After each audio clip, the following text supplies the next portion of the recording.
Hi ඉතින් කොහොමද වෙනදාගේම අදත් පිළිගන්නවා සිනමාවේ සෑම රාමුවක්ම ඔබේ හැඟීම් වලට ගෙනෙන සිනමා කතාවට. ඉතින් වෙනදාගේ මදත් අරගෙන ආවේ මෑතකේ තිරගත වුණ ලෝකෙම කතා බහට ලක් වුණ සුපිරිම මූවි එකක් වන සුපර්මෑන් කියන මූවි එකත් එක්ක.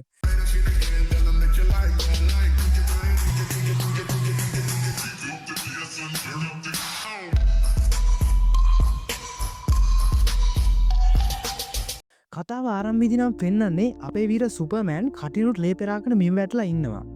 මෙයා මීට විනාඩි 3කට කලින් ලොකු සටනක් කරලා ඒකෙන් දරුණු විදිහට පරාද වෙලා. ඒ සටන තමයි මෙතෙක් සුපර්මෑන් පරාදුන එකම සටන. ඉතින් මෙයා මෙහෙම වැටිලා අමාරුවෙන් නැගිටත් ගන්න බැරුව ඉද්දි යා එකපාරටම කටින් විසිල්ලා පිමින ගන්නවා. ඒ විසිල් එක පිමිනවත් එක්කම අපිට පෙන්වන්නේ දෙපැත්තට හිම ආරගෙන මොකක් හරි දෙයක් වේගෙන් සුපර්මෑන් පැත්තට එනවා. මේන්නේ බල්ලෙක්. නිකම්ම බල්ලෙක් නෙවෙයි. සුපිරි බල්ලෙක්. ඉතින් මෙයාගේ නම ක්‍රිප්ටෝ. ඉතින් මේ ක්‍රිප්ටෝ කියන්නේ හරිම දඩබ්බර කියන දෙයක් අහන නැති කොල්ලෙක්. සුපර්මෑන් ක්‍රිප්ටෝට කියනවා මට නැගිට ගන්න බෑ මාව ගෙදර අරන් යන්න. ක්‍රිප්ටෝ ඉතින් සුපර්මෑන්ගේ රතු පළස කටේ තොබාගෙන ඇදගෙන දැන් ගෙදර අරන් යනවා. ඉතින් මේක ගෙදරක් කිව්වට ගෙදරක් නෙමෙයි. පොළොවට තියෙන සුපර්මෑන්ම හදාගත්ත අමුතු જાති තැනක්. ඉතින් මෙයාගේ මේ අමුතුම තැනේ වැඩ කරන්නේ රොබෝවරු කීපයක්. ඉතින් මේ රොබෝවරු ටික සුපර්මෑන්වත් උස්සගෙන ඇතුළට එක්කයි යනවා. මේලාවේ පෙන්වන්නේ සුපර්මෑන් පොඩි බබා කාලේ දියා ජීවත් වුණ නියම ගහලෝකේ ආක්‍රමණයට පත් වෙලා තියෙනවා. ඉතින් ඒ හින්දා එයාගේ අම්මයි තාත්තයි මෙයාව යානාවක දාලා පුතියට එවලා තියෙනවා. ඒ වෙලාවේ මේ යානාවත් එක්ක එයාගේ අම්මයි තාත්තයි පොඩි වීඩියෝ පණිවිඩයකට එවලා තියෙනවා. දැන් මෙතනදී පෙන්වන්නේ මේ වීඩියෝ පණිවිඩය. ඒත් ඒ වීඩියෝ පණිවිඩය ක්‍රිප්ටෝන් ඉඳලා එද්දි යම්කිසි හානියකට ලක් වෙලා තියෙනවා.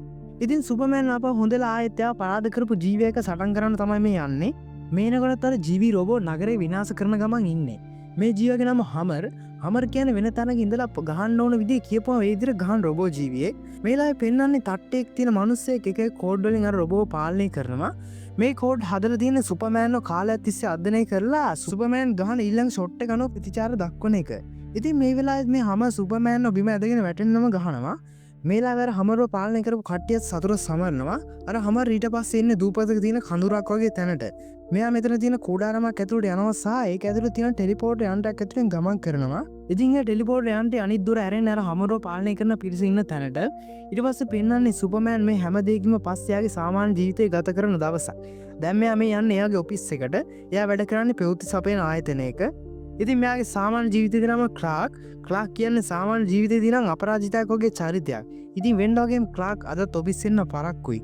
මේ ඉන්නේ ලොයිස්. ඉතින් ක්ලාක් සහ මේ හැමෝම මේ වෙලාවේ සුපර්මෑන් පරාදුන සටන ගැන තමයි මේ කතා කර ඉන්නේ. ඒ කවුරුත් කියලාත් හිතන්න නැතුව ඇති මේ සුපර්මෑන් ගැන කතා කරන්නේ සුපර්මෑන් ඉස්සරහමයි කියලා. ඉතින් දැන් පෙන්වන්නේ ලොයිස්. එයා මේ වෙලාවේ වැඩ ඇරලා ගෙදර ගිහින් ඉන්නේ. මෙයා ඉතින් මෙහෙම ගෙදර දොරත් අරගෙන ඇතුළට එද්දි කුස්සිය පැත්තෙන් කවුරු හරි ඉන්නා වගේ සද්දයක් ඇහෙනවා. ලොයිස් එතන තිබුණ බේස්බෝල් බැට් එකකුත් කරේ තියාගෙන යනවා කුස්සිය පැත්තට. මෙයා මෙහෙම යද්දිත් මෙතන ඉන්නේ වෙන කවුරුත් නෙමෙයි ක්ලාක්. මෙතෙන්දි පෙන්වන විදිහට දෙන මාස 3ක ඉඳන් අඳුරනවා. සහ ඒ දෙන දැනටමත් පෙම්වතුන්. එයාගේම ලොයිස්ත් දන්නවා ක්ලාක්ගේ රහස. ඒ ක්ලාක් තමයි සුපර්මෑන් කියලා. දැන් අපිට ආපහු පෙන්වන්නේ අර හමර් කියන රොබෝව පාලනය කරපු කට්ටිය ප්ලේන් එකකින් එනවා ඇන්ටාටිකාවට. ඒ ඉන්නේ සුපර්මෑන්ගේ රහසගත ගෙදර හොයාගෙන.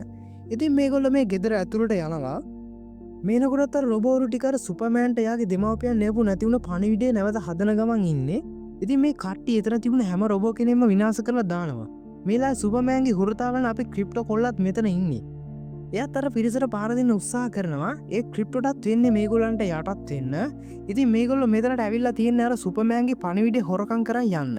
මේගොල්ලෝ මේ වැඩේ කරන අතරතුර සුපර්මෑන් එහෙම හදිස්සියෙ මෙතනට ආවොත් එයාලා බාධාවක් වන නිසා සුපර්මෑන්ගේ අවධානය වෙනස් කරන්න ලොකු ජීවියෙක්ව නගරයට මුදා හැරිනවා. සුපර්මෑන් නම් මේ සත්‍යය පරාද කරන්න එතන තිබුණු කිසිදු මනුස්සයෙක්ට කරදරයක් වෙන්නේ නැති විදියට මේ විදිහට සුපර්මෑන් මේසුන්ගේ අත්පොලසම් මැද මෙහෙම ඉන්නකොට එයාට මතකට අර තට්ටය සහ එයාගේ කණ්ඩායම සුපර්මෑන්ගේ තැනට ගිහිල්ලා සුපර්මෑන්ගේ වීඩියෝ පටයක් අරගෙන ආවා. එයා ඒක දැන් විකෘති කරලා සුපර්මෑන් මේ පුතියට ආයේ මේ ලෝකේ යටත් කරගෙන මේ පුතියේ ඉන්න මිනිස්සුන්ව වහලුම් කරගන්න කියලා අර විකෘති වීඩියෝ එක මාධ්‍යයට දානවා. මේකෙන් පස්සේ මිනිස්සුන්ට සුපර්මෑන් ගැන තියෙන හැඟීම කිමෙන් අඩු වෙනවා. මෙතෙන්දී පෙන්වන්නේ මිනිස්සුන් සුපර්මෑන්ව පිළිකුල් කරන්න ගන්නවා. සුපර්මෑන්ටත් හිතා ගන්න බෑ මේ මොකද්ද හරියටම වෙන්නේ. ඉතින් මෙතන ඉන්න ජස්ටිස් ගෑන්ගේ අය සුපර්මෑන්ගෙන් අහන්නේ මේ දේ ඇත්තද? මේ දේ ඇත්ත නෙමෙයි කියලා සුපර්මෑන් ජස්ටිස් ගෑන්ගේ අයට පැහැදිලි කරන ගමන් ඉද්දී එයාට මතක් වෙන්නේ මේ පණිවිඩය ගන්න මේ මිනිස්සු එයාගේ ගෙදරට හොරෙන් ගිහින් නේද? ඉතින් සුපර්මෑන් මේක මතක් වුණ ගමන් කෙලින්ම යන්නේ එයාගේ ගෙදරට. ගෙදරට යද්දිත් එයා දකින්නේ එයාගේ රොබෝට් සහ එයාගේ ගෙදර සම්පූර්ණයෙන්ම විනාශ කරලා ඒ වගේම ක්‍රිප්ටෝත් මේ මිනිස්සු අරන් ගිහින් මේකෙන් හොඳටම තරහ යන සුපර්මෑන් කෙලින්ම යන ටට්ට ලෙක්ස් ගාවට සුපර්මෑන් කෙලින්ම ලෙස්කියෙන් අහන්නේ ක්‍රිප්ටෝ ගැන. ඒත් කපටි ලෙස් සුපර්මෑන් මෙතන හැසිරෙන විදිය රෙකෝඩ් කරලා ඒක සුපර්මෑන්ට විරුද්ධව මාධ්‍යර නිකුත් කරනවා. අපිට තාම පැහැදිලි නෑ ලෙක්ස් අයි මෙච්චරම සුපර්මෑන්ව මේ ලෝකෙන් පන්නලා දාන්න හදන්නේ කියලා. මේ හැම දෙයකම පස්සේ සුපර්මෑන් ගෙදර එනවා. මේ වෙලාවේ මෙතන ලොයිස් ඉන්නවා සහ සුපර්මෑන් ලොයිස්ට පැහැදිලි කරන ඒ වීඩියෝ එක බොරු කියලා. ලොයිස් නම් කියන්නේ මම ඔයාව එක තප්පරයක්වත් අවිශ්වාස කළේ නෑ. ඉතින් දැන් සුපර්මෑන් හදන්න අධිකරණයට බාර වෙන්න. මොකද එතකොට ක්‍රිප්ටෝ ඉන්න තැනට එයාවත් අරන් යයි කියලා. ඉතින් ඊට පස්සේ අපිට පෙන්වන්නේ සුපර්මෑන් අධිකරණයට ගිහින් බාර වෙලා ඒත් මේගොල්ලෝ සුපර්මෑන්ට නම් සලකන්නේ බල්ලෙක් ගන්නට. ඉතින් මේගොල්ලෝ සුපර්මෑන් වරන් යන්න දූපතක තියෙන විශේෂ මූලස්ථානයකට. සුපර්මෑන්ලා මේගොල්ලෝ විවිධ මානහරහා යන්න පුළුවන් යන්ත්‍රයක් ඉතුරු දාලා ඒකේ දොර වහලා දානවා. සුපර්මෑන් මේකෙන් නැගිලා ඉස්සරහට යනවා. ඉතින් එයා කෙලින්ම යන්නේ හිරගයක් වගේ තැනකට. ඉතින් මේක නිකම්ම හිරගෙදරක් නෙවෙයි. විශ්යන් දෙකක් අතර පුංචි සිදුරක් නිර්මාණය කරලා හදපු පොකට් විශ්යක්. ඉතින් මෙතන අර ලෙක්ස් කියන තට්ට හාදයක් ඉන්නවා. ඒ වගේම සුපර්මෑන් හිරකුටි ඉන්නේ තනියම නෙමෙයි. එයාත් එක්ක 아무තු විශේෂ ජීවියෙක් ඉන්නවා. මේ ජීවියට හිතන ඕන දෙයක් මවන්න පුළුවන්. ඉතින් මේ ජීවියා ලෙක්ස්ගේ බල කිරීමකට ක්‍රිප්ටොනයිට් කියන විශේෂ පාෂාණය මවනවා. ක්‍රිප්ටොනයිට් කියන්නේ සුපර්මෑන්ට එච්චර හිතකර පාෂාණයක් නම් නෙවෙයි. ඉතින් පාෂාණය මවනවත් එක්කම සුපර්මෑන් ඇදගෙන වැටෙනවා. මේ ලෙක්ස් හදන්නේ ආපහු සැරයක් යුද්ධය නිර්මාණය කරන්න. ඉතින් ඒක පටන් ගත්ත සුපර්මෑන් ආපහු සැරයක් ඒක නවත්තන නිසා තමයි සුපර්මෑන්ව මෙච්චර අක්‍රිය කරන්න හදන්නේ. ලෙක්ස් කියන්නේ ආයුධ වෙලෙන්දෙක්. මේ යුද්ධය ආපහු ඇති වුණොත් ලෙක්ස්ට හිතා ගන්නවත් බැරි තරම් ඩොලර් බිලියන ගාණක මුද්‍රාවක් ලැබෙනවා. ඒත් මෙතන ඉන්න ලොයිස් එක වැඩ කරන ජිමි කියන්නේ මෙතන ඊට වැඩි කුමන්ත්‍රණයක් තියෙන්න ඕනයි. ඉතින් ජිමි පැත්තකට ගිහිලා ලොයිස්ටත් හොරෙන් කාටද මන්ද මැසේජ් එකක් යවනවා. ආපහු අරන් යන්නේ සුපර්මෑන් ඉන්න පොකට් ඩිෂ් එක දිහාවට. අර ක්‍රිප්ටොනයිට් නිසා දැන් සුපර්මෑන්ට සෑහෙන්න අමාරුයි. ඒලම පෙන්නනවා අපේ ක්‍රිප්ටෝත් මේගොල්ලෝ මේ පොකට් ඩිෂ් තුල හිර කරගෙන ඉන්නවා. ඉතින් මෙතනින් තමයි සුපර්මෑන් එක කුටි ඉන්න රෙක්ස් කියන ජීවියා මෙහෙම බයලා ලෙක්ස් කියන දේවල් කරන්නයි කියලා පෙන්නන්නේ. ඒ රෙක්ස්ට පොඩි බබෙක් ඉන්නවා. ලෙක්ස් එයාවත් හිර කරගෙන ඉන්නේ. රෙක්ස්ට මෙතනින් ලේසියෙන් පැනලා යන්න පුළුවන් වුණත් එයා මේක කරන්නේ නැති යාගේ බබා හින්දා. දන්නවනේ දෙමාපියන්ට හැම දෙයකටම වඩා දර්ශනයන්ස වටිනවා. තේරෙනවා ජිමි යාව පාවිච්චි කරනවා. ඒ ජිමි ඊව යාටු කරලා කොහොමද කියන්නේ මේ දේවල් ගැන අවධානයෙන් ඉඳලා මට පණිවිඩ එවන්න සහ මේකෙන් පස්සේ අපිට එකට ඉන්න පුළුවන්. ඉතින් මේ මෝඩ කෙල්ල මේකට රැවටෙනවා. ඉතින් ජිමිට මේ ඊව හම්මුණකින් කිසි දෙයක් දැනගන්න හම්බ වෙන්නේ නැහැ. මොකද ඊට මේ වෙලාව යන්න වෙනවා. ෆිල්ම් එක අපිව අපව වතාවක් අරගෙන යන්නේ අර පොකට් ටිස්සේ තියෙන හිර ගෙදරට. අමාරුවෙන් ඉන්න සුපර්මෑන් මේ වෙලාවේ රෙක්ස්ට කියන්නේ ඔයාවක නැවැත්තුවොත් මට පියාඹලා ගිහින් ඔයාගේ පුතාව ගත්ත හැකියි කියලා. ඒත් රෙක්ස් මේකට පොඩ්ඩක්වත් කැමති වෙන්නේ නැහැ. එයා කැමති නැහැ එයාගේ පුංචි පුතාගේ ජීවිතය අනතුරේ දාන්න. මේ වෙලාවේ පෙන්වන්නේ ලොයිස් සුපර්මෑන්ව බේර ගන්න උදව් ගන්න ජස්ටික් ගෑන් එක හම්බ වෙන්න ඇවිල්ලා. ඉතින් ලොයිස් කියන්නේ සුපර්මෑන්ව පොකට් ටිස් එක හිර කරලා එයා බේර ගන්න මට ඔයාලගේ උදව් ඕන. ඒත් ඒ කවුරුත් ලොයිස් කියන දේ කනකටවත් අහන්නේ නැහැ. ඉතින් ලොයිස් එයාට පැහැදිලි කරලා කිසි තේරුමක් නැති නිසා එයා දැන් මෙතනින් පිටත් වෙලා යනවා. ඉතින් මෙහෙම ලොයිස් එලියට යද්දී ජස්ටික් ගෑන්ගේ සුපිරිම කම්පියුටර් වැඩකාරයා වන මිස්ටර් ටෙරිබික් මෙතනට එනවා. එයා කැමති වෙන ලොයිස්ට උදව් කරන්න. මිස්ටර් ටෙරිබික් සුපර්මෑන්ගේ රුධිරය තුලට නැනෝ GPS රොබෝට් එකක් දාලා එයා මේක සුපර්මෑන්ට විතරක් කරන දෙයක් නෙමෙයි. එයා අඳුරන හැමෝටම මේක කරනවා. ඉතින් මේ GPS tracker එකේ මිස්ටර් ටෙරිබික් පොකට් ටිස්සේට දොර තියෙන තැන හොයා ගන්නවා. දැන් මේ දෙන්න පිටත් වෙන්න හදන්නේ. ඒ දෙන්න යන්නේ සුපිරි අධිවේගී වලදී ප්ලේන් එක. ඉතින් මේ දෙන්න මෙහෙම අර පොකට් ටිස්සේට යන දොරටුව තියෙන දූපතර ගොඩ බහිනවා. ඉතින් ඊට පස්සේ කෙලින්ම මේ දෙන්න යන දොරටුව තියෙන කූඩාරම ඇතුළට ඊළඟට ෆින්ලන්ඩේ සුපර්මෑන් ඉන්න සිරකුටිය මේ වෙලාවේ රෙක්ස් හොඳටම අඬනවා එයාගේ පුතා මෙහෙම අසරණ වෙලා ඉන්න හින්දා. ඉතින් රෙක්ස් ක්‍රිප්ටෝන් කියන පාෂාණ ඉවත් කර ගන්නවා සුපර්මෑන් පොරොන්දුණු විදියට එයා උදව් කරයි කියලා හිතලා. ඒත් මේකෙන් පස්සේ සුපර්මෑන්ගේ පිනුම තාමත් එහෙමයි. සුපර්මෑන් කියන විදියට එයාව යථා තත්ත්වයට පත් වෙන්න නම් ඉරේලිය අවශ්‍යයිලු.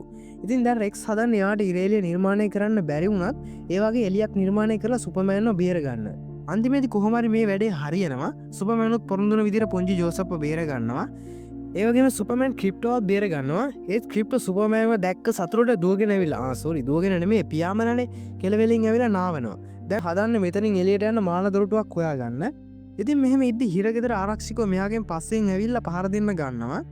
ඉතින් මේගොල්ලෝ කෙලින්ම ගිහින් වැඩෙන අර ෆෝටෝන ගඟට. ඒත් මෙයාලා වෙනත් මානවල ජීවීන් හින්දා යාට කිසි අනතුරක් වෙන්නේ නැහැ. ඒත් එක්කම අර ලොයිස් සහ ටෙරිබික් ආපු දොරටුවත් කෙමෙන් වැහෙන්න පටන් අරන් තියෙන්නේ. ඉතින් අර පුංචි රොබෝවරු තාමත් අර ගොල්ලන්ව හොයනවා. ඒත් අහම්බෙන් පුංචි රොබෝවකට ක්‍රිප්ටෝ සෙට් වෙනවා. ඒත් දන්නවනේ ක්‍රිප්ටෝ ගැන ක්‍රිප්ටෝ එක සෙල්ලම් බඩුවක් කියලා හිතලා ඒකත් කරලා දානවා. මේලා සුපර්මෑන් පුංචි ජෝසප්වත් අතේ අරගෙන පොටෝන ගඟ දිගේ පහළට ගලා යනවා. ඉතින් මේ ගඟ කෙලින්ම යන්නේ ඉතා භයානක ස්ථානෙට. ඒ කළු කුහරයක් ඇතුළට. දන්නන් කළු කුහරයක් කියන්නේ මොන වගේ දෙයක්ද කියලා. මේලා මේ ඔක්කොම බේරගන්නේ රෙක්ස්. එයාට පුළුවන් උපරිමෙන් දැන් කට්ටිය කුහරෙන් එළියට අදිනවා. අනිමට කොහමරි සුපර්මෑන්ගේ ඩම් එකත් පාවිච්චි කරලා මේගොල්ලෝ මේකෙන් බේරෙනවා. කොහමරි මේ වෙලාවේ ටෙරපිගේ පුංචි රොබෝවක් සුපර්මෑන්ලා හොයාගන්න සමත් වෙනවා. මේගොල්ලෝ මේක පස්සෙන් ගිහිල්ලා කුහරය වෙන්න ඔන්න මෙන්න තියලා ඒකෙන් එළියට පැන ගන්නවා. ඉතින් දැන් හැමෝම ආරක්ෂිතයි. අර පොඩි බබත් ආරක්ෂිතයි. ඒ සුපර්මෑන්ට නම් ක්‍රිප්ටොනයිට් වලින් වුණා විසවීම තාමත් ඇඟේ එහෙමම තියෙනවා. මිස්ටර් ටෙරවික් කියන විදිහට මේක සුව වෙන්න දවස් දෙකක් විතර ගත වෙයි සහ එතකන් ලොයිස්ට කියනවා සුපර්මෑන්ව ආරක්ෂිත තැනකට එක්කයි යන්න කියලා. ඒ වගේ මිස්ටර් ටෙරවික් මෙතන නවතිනවා මේ දොරටුවේ ආරක්ෂාව සඳහා. දැන් ලොයිස් සුපර්මෑන් සහ ක්‍රිප්ටෝවත් එක්කගෙන යනවා අර යානය පිටත් වෙලා. ඒත් එක්කම පෙන්නන්නේ ලෙක්ස් මේ දේ දැනගෙන එයාට හොඳටම තරහකින් එයාගේ වැඩ කරන හැමෝටම බනින්නේ කොහොමද මේගොල්ලන්ව නිදහස් වුනේ කියලා. ඒ වගේ මෙතන ඉන්න ඊව්ටත් එයා හොඳටම බනිනවා. ඉතින් මේකෙන් පස්සේ හොඳටම අඬනවා. එයා ජිමීට කෝල් එකක් අරන් කියන්නේ ඔයාලා ලෙක්ස් සාධාරණ විනාශ කරන්න ඕන දේවල් මල් ළඟ තියෙනවා. හැබැයි ඔයා පොරොන්දුන විදියට මේ සතියන්තේ අපි එකට ඉන්න ඕන කියලා. ඒත් එක්කම ඊව ලෙක්ස්ගේ ආරක්ෂකයන්ට අහු වෙනවා. ඒ වෙනකොට ඊව්ට අර තොරතුරු ටික යවලා ඉවරයි. ඉතින් ජිමි මේ ඊව් ෆයිල් එක විවෘත කරනවා. ඒත් ඒ ෆයිල් එකේ තියෙන තනිකර ඊව්ගේ සරාගී ෆොටෝ වගේක් විතරයි. දැනට පේනනේ ලොයිස් අර යානයත් අරගෙන ඉන්නේ සුපර්මෑන්ව හදා වඩාගත්තු අම්මයි තාත්තා ඉන්න ගෙදරට. ඒක ඇතර විශාල ගොවිපලක්. ලොයිස් අම්මයි තාත්තා එක ක්ලාක් වෙනම් සුපර්මෑන් එක්කයි යනවා එයාගේ කාමරයට. ඉතින් මෙහෙම ඉද්දි ලොයිස්ගේ ෆෝන් එකට ජිමිගෙන් කෝල් එකක් එනවා. ජිමි අර වැඩ කරන නැති ෆොටෝ ටික ලොයිස්ටත් යවනවා. ලොයිස්ට නම් පුදුමයි මේ සරාගේ කියලා ජිමීට වහවැටලා කිව්වාම. ඒත් ලොයිස්ට මේ ෆොටෝ වල යම් කිසි විශේෂයක් දකින්නවා. එයා ඉතින් දැන් මේකෙන් පස්සේ ආපහු එන්න හදන්නේ. දැන් පෙන්නන්නේ ලෙක්ස් ආපහු සරයක් විනාශන මාර දොරටුව විවෘත කරන්න. ඒත් ඒක එච්චර හොඳ අදහසක් නෙමෙයි. මොකද මේක විවෘත කරද්දී අවඩ ප්‍රදේශයේ මාන සහිත ඉරිතැලීමක් ඇති වෙන්න පුළුවන්. ලෙක්ස්ගේ පිරිසට එක්ස්ට්‍රා මේ වැඩේ භයානකම කොච්චර පැහැදිලි කරන්න හැදුවත් ලෙක්ස් එක ගණන් ගන්නත් ඒක විවෘත කරනවා. මේකෙන් පස්සේ පෙන්වන්නේ පොකට් 31කට විවෘත කරන විශාල ඉරිතැලීමක් අවඩ ප්‍රදේශයේ ඇති වෙනවා. දැන් අපිට පෙන්වන්නේ ක්ලාක් එයා මේ වෙලාවේ එයාගේ ගෙදරට වෙලා හොඳට රෙස්ට් කරනවා. එයා දන්නේ මේ වෙලාවේ මේ වෙන කිසි දෙයක්. ඉතින් මේ වෙලාවේ ක්ලාක් ටීවී එකෙන් දකින්නේ බොරොයියාව නැවතත් ජහන්පූර්ව මිනිත්තු කිහිපෙකින් ආක්‍රමණය කරන්න හදනවා. ටීවී එකෙන් පාව පෙන්වන්නේ ජහන්පූර් වැසියන් සුපර්මෑන් කියලා සුපර්මෑන්ගේ උදව් ලෙන දර්ශනයක්. ඒ සුපර්මෑන්ට එතනට යන්න වෙන්නේ නැහැ. මොකද මිස්ටර් ටෙරපික්ගේ රොබෝ එක ඇවිල්ලා අර පැල්ම ගැන සුපර්මෑන්ව දැනුවත් කරනවා. ටෙරපික් කියන විදිහට ඔයා දැම්ම මෙතනට ආවේ නැත්තම් යුද්ධයක් තියා පෘථිවියවත් ඉතුරු වෙන්නේ නැහැ. ඒ මොකද අර පැල්ම දැනටම නගරේ දිහාවට යන්න පටන් අරන්. ඉතින් මේ වෙලාවේ ආරක්ෂක අංශ විසින් නගරයෙන් ජනතාව ඉවත් කරන ගමන් ඉන්නේ. අර ඊවෝ ෆොටෝ වල බෑග්ග්‍රවුන්ඩ් වලින් පැහැදිලි වෙන්නේ සිටියම් කොන්ට්‍රැක්ට් වගේ දේවල් ආක්‍රමණය වුණාට පස්සේ ලෙක්ස්ට භාගයක් අයිති වෙන විදිහට. ඒගොල්ලෝ ඉතින් මේක ගැන තවත් කතා කරගෙන හිටියොත් එන්නේ මේගොල්ලන්ට මැරෙන්න. මොකද පැල්ම දැනටම නගරේ ළඟට ඇවිල්ලා. ලොයිස් ඇතුළු කට්ටිය හදන්නේ ලොයිස් අර ගෙනාපු යානේ මෙතනින් එහාකට යන්න. ලොයිස් නම් මේක හැබැයි සුපිරියටම එලවනවා. අපිට දැන් පෙන්වන්නේ අර පැල්ම නගරයට ඇතුළු වෙනවා. ටෙරපිකියාගේ කේත වලින් කොච්චර මේ විවරේ වහන්න හිතුවත් මේක වැහෙන්නේ නැහැ. කොහොමද මේ පැල්ම නගරේ විනාශ කරනවා නගරේ මැදට ගමන් කරන්න ගන්නවා. ඒත් තාමත් මිනිස්සු මේ නගරයෙන් පිටත් වෙන ගමන් ඉන්නේ. මෙලා කාර් එකක් උඩට බිල්ඩිමක් කඩා වැටෙනවා. ලෙක්ස් ආපහු වන කරන හැමරට ඒකත් එක්කම හැමර ආපහු සුපර්මෑන් එක්ක සටන් කරන්න ගන්නවා. මේකත් එක්කම පෙන්වන්නේ එතන විතරක් නෙමෙයි සරණ යන්නේ. දැන්ටම බොරොයියාව ජහන්පූර්ව ආක්‍රමණය කරන්න පටන් ගන්නවා. මේලා මේ මිනිස්සුන්ව බේරගන්න මෙතනට ඉන්න සුපර්මෑන් නෙමෙයි ජස්ටික් ගෑන්ග් එක. ජස්ටික් ගෑන්ග් එක විතරක් නෙමෙයි අර ලෙක්ස් පාව මෙතනට ඇවිල්ලා. කොහමද මේගොල්ලෝ එකතු වෙලා අර බොරොයියාවේ හමුදාවට දුවන්න දෙනවා. මේ තමයි මම අර කලින් කියපු ගර්කෝස්. ලෙක්ස් මෙයාට තමයි මෙතෙක් කල් ආයුධ සපයලා තියෙන්නේ. කොහමද මෙයා දැන් මේ හදන්නේ බොරොයියාව හමුදාව පරාද වෙන හින්දා මෙතනින් පැන ගන්න.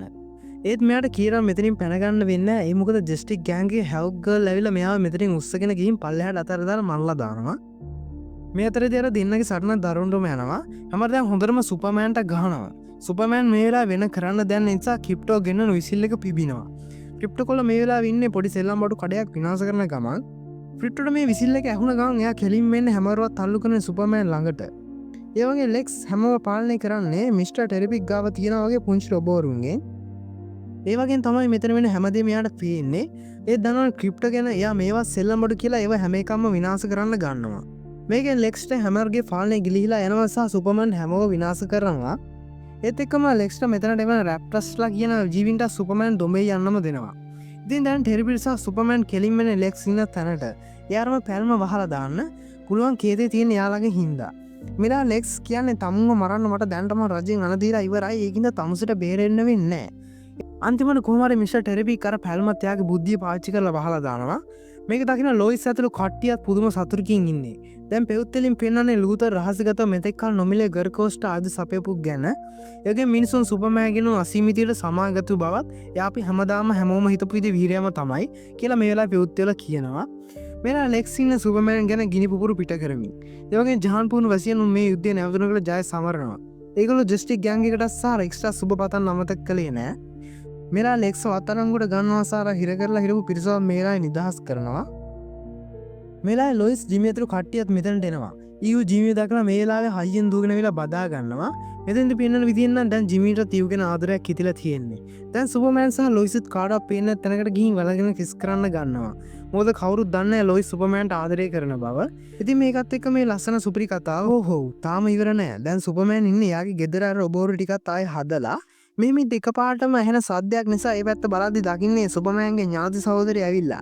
ඒ සුපර් ගර්ල්. ඉතින් අපිට සුපර් ගර්ල් මූවි එකක් ගැන ඉංගියක් දෙන ගමන් මේ සුපිරි මූවි එක අවසන් වෙනවා. ඉතින් මේ වගේ කතා දිගටම නරඹන්න කැමති නම් දැන්ම අපේ channel එක subscribe කරලා තියාගන්න.